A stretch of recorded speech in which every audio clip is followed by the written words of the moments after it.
বন্ধুরা, অনেকদিন পরে আবার আমি তোমাদের সঙ্গে গল্প করতে আর নতুন গল্প শোনাতে ফিরে এলাম।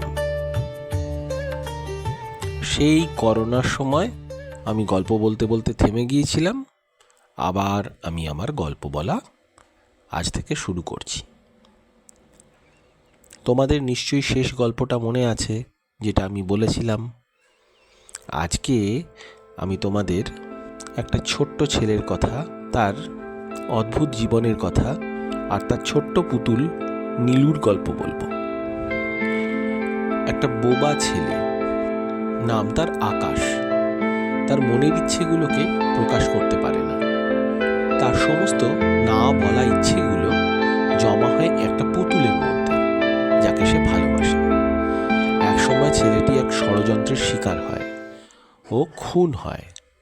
অপরাধের একমাত্র সাক্ষী ছিল সেই পুতুল। আদালতে অপরাধী যখন পার পেয়ে যাচ্ছে, তখন কি হলো এবার শোনো সেই গল্পটা। এখন আমরা আকাশের ঘরে গেছি। সেখানে দেখি জানলা দিয়ে বিকেলের সোনালি রোদ ঘরে ঢুকছে। 16 বছরের কিশোর আকাশ জানলার পাশে বসে। তার হাতে পুরনো তাপ্পি মারা একটা কাপড়ের পুতুল নীলু। নীলুর নীল বোতামের চোখ দুটো যেন সারাক্ষণ আকাশের দিকেই তাকিয়ে থাকে। আকাশ কথা বলতে পারে না, তাই তার সমস্ত আবেগ খেলা করে তার চোখের মনি আর হাতের আঙুলের ডগায়। সে নীলুকে নিজের সামনে বসিয়ে রাখে, তার চুলে বিলি কেটে দেয়। সে ফিসফিস করে কিছু একটা বলতে গিয়ে থেমে যায়। তার গলা দিয়ে কেবল একটা অস্পষ্ট আ আ উ শব্দ বেরোয়। আকাশ হাতের ইশারায় সেই পুতুলটিকে বলে, নীলু, জানো তো, মা আজ খুব কাঁদছিল। কাকা যখন বাবার আলমারিটা ভাঙার চেষ্টা করছিল, মা আটকাতে গিয়েছিল। আমি গিয়ে মায়ের হাত ধরলাম, কিন্তু কাকা আমাকে ধাক্কা দিয়ে সরিয়ে দিল। আমি চিৎকার করতে চেয়েছিলাম, আমি বলতে চেয়েছিলাম, কাকা, আমাদের ওপর এমন অবিচার করো না, কিন্তু আমার গলা দিয়ে শব্দ বেরোলো না। আকাশ কান্নায় ভেঙে পড়ে এবং নীলুকে শক্ত করে বুকের সঙ্গে জড়িয়ে ধরে। নীলু যেন এক জীবন্ত প্রাণ, যার বুকের মধ্যে মাথা রাখলে আকাশ শান্তি পায়। এইভাবেই আকাশ আর নীলুর প্রাত্যহিক মুহূর্তগুলো কেটে যায়। আকাশ তার একটা গোপন ডায়েরিতে তার আঁকা ছোট ছোট ছবিগুলো নীলুকে দেখায়। একটা ছবিতে দেখা যায় আকাশ আর তার বাবা মা মেঘের ওপর বসে আছে। সে পুতুলের কানে কানে ইশারা করে বলে, আমরা একদিন ওখানে চলে যাব, যেখানে কথা না বললেও সবাই সবাইকে বুঝতে পারে। আকাশ নিজে খাওয়ার আগে এক টুকরো রুটি নীলুর মুখে ছোঁয়ায়।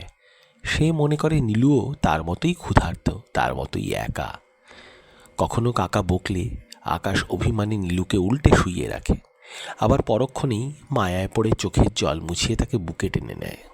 আকাশ আয়নার সামনে দাঁড়িয়ে নিজের গলাটা একবার স্পর্শ করে, তারপর নীলুর গলায় হাত রাখে। সে হাসে, যেন সে বোঝাতে চায়, আমার শব্দগুলো হারিয়ে গেছে ঠিকই, কিন্তু সেগুলো কোথাও হারায়নি নীলু, সেগুলো সব তোর ভেতরে জমা আছে। তুই আমার শব্দ, তুই আমার না বলা গল্প। এখন রাত, আকাশের ঘর। আকাশ তার বিছানায় বসে নীলুকে নিয়ে কথা বলার চেষ্টা করছে ইশারায়। সে তার ডায়েরি থেকে কিছু একটা ছিঁড়ে পুতুলের পেছনের একটা পকেটে ভরে রাখছে। তার চোখে জল। আকাশ ইশারায় বোঝায়, তুমি ছাড়া কেউ আমাকে বোঝে না, কাকা খুব খারাপ লোক।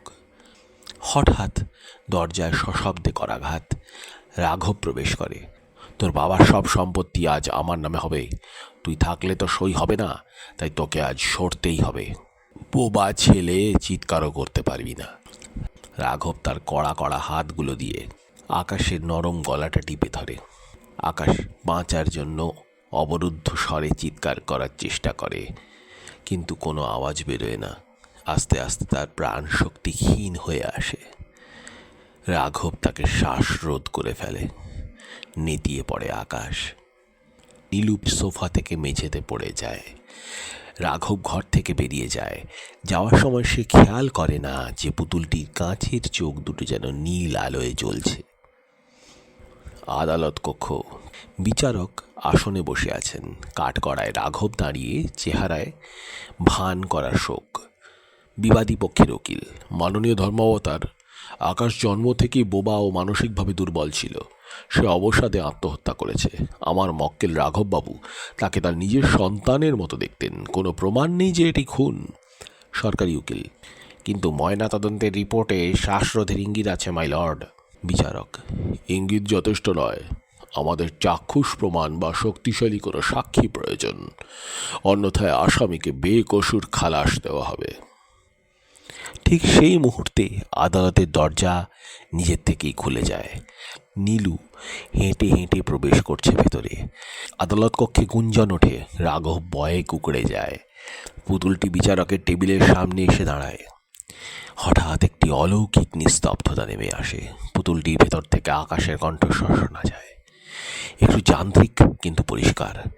পুতুলের কণ্ঠ: আমি বলতে পারিনি, কিন্তু আমার নীলু সব দেখেছে।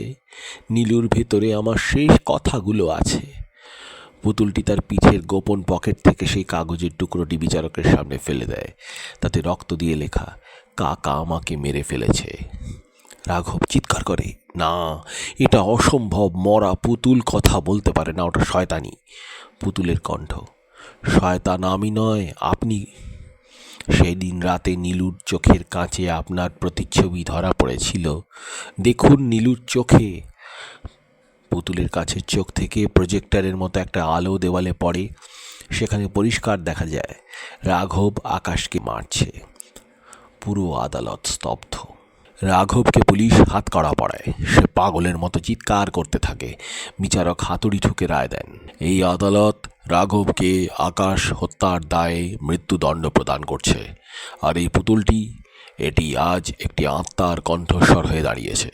পুতুলটি হঠাৎ নিস্পন্দ হয়ে মেঝেতে পড়ে যায়। প্রেক্ষাপটে আকাশের হাসি মুখের একটি ছায়া ভেসে ওঠে। ছোট্ট বন্ধুরা, এখানেই আমার গল্প শেষ। এভাবেই আবার এক একটি ছোট ছোট কাহিনী নিয়ে তোমাদের সামনে উপস্থিত হব। আজ আসি, টাটা।